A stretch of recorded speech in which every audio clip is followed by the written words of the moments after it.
is a Denver 7 weather action day. Lisa's been tracking wind and fire danger across the Front Range. Lisa, what are we looking at when it comes timing of all of this? It's moving in as we speak. The cold front right now across mainly northern Colorado, continuing to slide farther south, but the winds have been picking up along that front.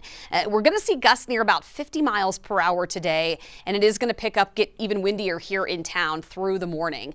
Clear but cold tonight. We'll take a closer look at that coming up in just a bit. Take a look at some of these current wind speeds. Anywhere from 30 to almost near 50 miles per hour I've seen there up in and around Greeley. And it is going to get gustier here closer to town within the next couple of hours. Red flag warning goes into effect at 9 o'clock this morning. So from 9 to 6, covering pretty much all of eastern Colorado with those gusts near 50. And then that relative humidity dropping down below 15%. We do have some snow in the mountains. So where the snow is coming down, especially up and through parts of Rocky Mountain National Park. We also have some gusty winds. It's going to be blowing some of that snow around, especially on those high mountain passes, where we could pick up a quick 2 to about 4 inches of snow here early this morning. It's going to stay dry across the eastern plains. You'll see that here on Futurecast, but temperatures will actually likely drop just a few degrees as that front rolls through. So you're going to get some mid to upper 50s, close to about 11 o'clock. We'll hit highs in the low 60s this afternoon. Lots of sunshine. Skies will clear in the mountains at that point too.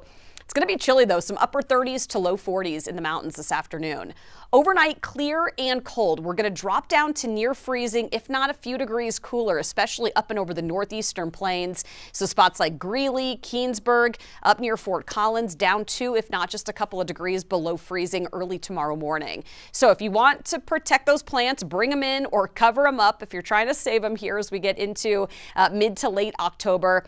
I'd also say cover up some of those exposed pipes outside overnight tonight with that freeze warning. We're not talking about a deep, hard freeze under the ground, but it would be enough where you could get a little freezing at some of the areas where it's exposed.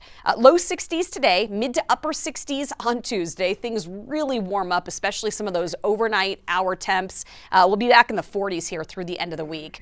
A little cooler on Thursday, tracking a chance for some rain on Thursday, but then skies clear out, and we're in for another beautiful weekend, Jace. Looks like some upper 60s to low 70s both Saturday and Sunday.